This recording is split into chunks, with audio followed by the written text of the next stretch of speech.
ನಾಗಮೋಹನ್ ದಾಸ್ ಎರಡು ವರದಿನೂ ಕೂಡ ನೋಡಿದ್ದೀನಿ. ಈ ನಮ್ಮೆಲ್ಲರಿಗೂ ಜಾಸ್ತಿ ಕರೆಕ್ಟಾಗಿ ಶಂಕರಿ ಕೊಟ್ಟಿದ್ದು ಇದು 75-80 ವರ್ಷದಲ್ಲಿ ಸ್ವತಂತ್ರ ಬಂದಿದ್ದು. ಯಾರಿಗೆ ಹೆಚ್ಚು ಪ್ರಾತಿನಿಧ್ಯ ಸಿಕ್ಕಿದೆ ವರದಿನಲ್ಲೇ ಇದೆ. ಮತ್ತು ಆಯೋಗ ಯಾಕೆ ಮಾಡಬೇಕು? ಅದಲ್ಲ, ಆಯೋಗ ಯಾಕೆ ಮಾಡಬೇಕು? ಇದು ಏನು ತಾರತಮ್ಯ ಆಗಿದೆ, ಏನಾಗಿದೆ ಅಂತ ನೋಡೋದು ಮಾಡೋದು. ಆಯೋಗನ ಅಕ್ಸೆಪ್ಟ್ ಮಾಡಬೇಕು. ಯಾವ ವರದಿಗಳನ್ನು ಅವ್ರು ಯಾವ ವರದಿಗಳನ್ನು ಒಪ್ಕೊಳ್ಳಕ್ ರೆಡಿ ಇಲ್ಲ. ಅವ್ರು ಒಂದೇ ಅಜೆಂಡಾ. ಇಷ್ಟೇ ಇರೋದಿಲ್ಲ.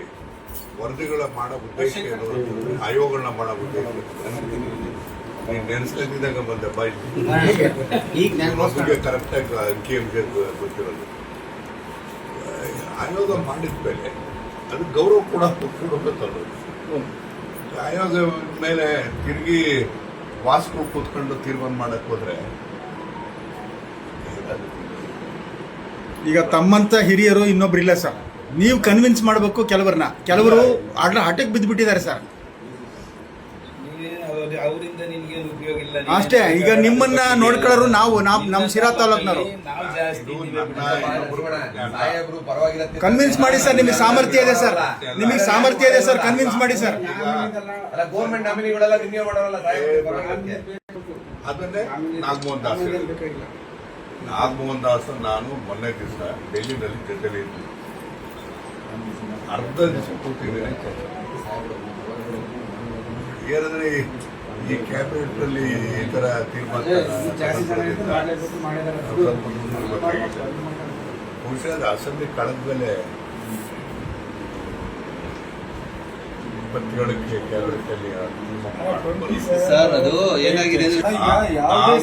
ನಾಗಮೋಹನ್ ದಾಸ್ ಅಂತ ಒಬ್ಬ ಪ್ರಾಮಾಣಿಕ ಜಡ್ಜನ್ನ ನಾನು ಮಿನಿಸ್ಟರ್ ಆಗಿ ಲಾ ಮಿನಿಸ್ಟರ್ ಆಗಿದ್ದಾಗ ಸಂಪೂರ್ಣ ಜವಾಬ್ದಾರಿಗಳನ್ನ ಕೆಲವು ಇಲಾಖೆಗಳನ್ನ ಕೊಟ್ವಿ ನಾವು. ಇದು ಯಾವುದು ಬಾಬಾ ಬುಡನ್ಗಿರಿದು ದೊಡ್ಡ ಇಶ್ಯೂ ಆಗಿತ್ತು. ನಾನೇ ಎಂಡೋಮೆಂಟ್ ಮಿನಿಸ್ಟರ್ ಆಗಿದ್ದಾಗ ನಾಗಮೋಹನ್ ದಾಸ್ಗೆ ಕೊಟ್ಟು ಅದನ್ನೇ ಹೆಂಗೋ ಸಾಲ್ವ್ ಮಾಡೋ ಕೆಲಸ ಮಾಡ್ತೀವಿ. ಎಲ್ಲೆಲ್ಲಿ ಸಮಸ್ಯೆಗಳು ಬಂದು ಅಲ್ಲೆಲ್ಲ ನಾಗಮೋಹನ್ ದಾಸನ ಉಪಯೋಗಿಸ್ತಾರೆ. ನಾಗಮೋಹನ್ ದಾಸನ್ನ ಇದಕ್ಕೆ ಉಪಯೋಗಿಸ್ಕೊಂಡಿದ್ದು ಸರಿಯೇ. ಅವ್ರ ವರದಿನ ಒಪ್ಪಿಲ್ಲ. ರೋಸ್ಟರ್ ಬಿಂದುನಲ್ಲಿ ನಮ್ಗೆ ಅನ್ಯಾಯ ಆಗೈತೆ ಅನ್ನೋದು ಅವ್ರ ವಾದ ಸರ್. ಅವ್ರೊಬ್ಬರಿಗೆ ಅನ್ಯಾಯ ಆಗಲ್ಲ ಸರ್. ಒಂದು ಹುದ್ದೆ ಇದ್ದಾಗ ಅದು ಮಾದರಿಗೆ ಮಾತ್ರನೇ ಹೋಗ್ತೈತೆ. ಎರಡಿದ್ದಾಗ ಒಂದು ಮಾದರಿಗೆ ಒಂದು ಜನರಲ್ಗೆ ಹೋಗ್ತೈತೆ. ಇನ್ನು ಉಳಿದ ವರ್ಗದವರು ಇರ್ತಾರಲ್ಲ ಸರ್. ಅಲ್ಲಿ A 2A 2B 3A 3B ಎಲ್ಲರೂ ಇರ್ತಾರೆ. ಅವ್ರು ಯಾರು ಕೇಳ್ತಿಲ್ಲ. ಇವರು ನಮಗೆ ಅನ್ಯಾಯ ಆಗುತ್ತೆ. 70 ವರ್ಷದಿಂದ ಒಂದು ಯೂನಿವರ್ಸಿಟಿಯಾಗ 70 ಪೋಸ್ಟ್ ತಗೊಂಡವ್ರೆ. 4 ಜನ ನಂಬರ್ ಇಲ್ಲ. ಇದನ್ನ ಮಾತ್ರ ಅವ್ರು ಕೇಳಕ್ ರೆಡಿ ಇಲ್ಲ. ಅವರು ಇಲ್ಲ, ಇದು ಮುಂದೆ ಹಿಂಗೆ ಕಂಟಿನ್ಯೂ ಆಗುತ್ತೆ ಅಂತ ಅವ್ರ ವಾದ.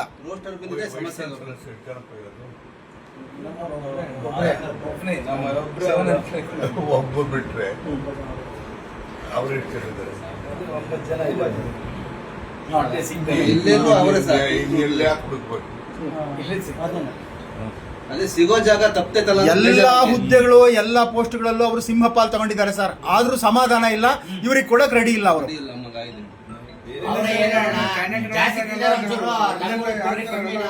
ನಾಗಮೋಹನ್ ದಾಸ್ ಸಾಹೇಬ್ರೆ ಹೇಳವ್ರೆ, ಜಾಸ್ತಿ ತಿಂದವರು ಸ್ವಲ್ಪ ಕಡಿಮೆ ಮಾಡ್ಕೊಳ್ರಿ, ಕಡಿಮೆ ತಿಂದವ್ರಿಗೆ ಕೊಡ್ರಿ ಸ್ವಲ್ಪ ಅಂತ.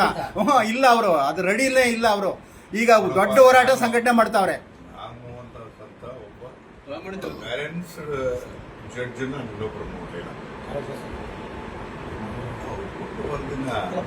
ಕೊಟ್ಟಿದ್ರೆಲ್ಲ ಮಾಡಿದ್ರೆ ಬಟ್ ಅದು ಯಥಾವತ್ತ ಜಾರಿ ಮಾಡಕ್ಕೆ ನಡೀತಾ ಇತ್ತು. ಕರ್ನಾಟಕ ರಾಜ್ಯದಲ್ಲಿ ಸಹ ಸಂವಿಧಾನ ಓದಂತ ಬರೆದ್ಬಿಟ್ಟು ಸಂವಿಧಾನವನ್ನು ಸಾಮಾನ್ಯ ಜನರಿಗೆ ತಂದ್ಕೊಟ್ಟಂತ ಮಹಾನ್ ವ್ಯಕ್ತಿನ ಹೀನಾಯ ಮಾನವಾಗಿ ಬೈತಿದ್ದಾರೆ ಅವರು.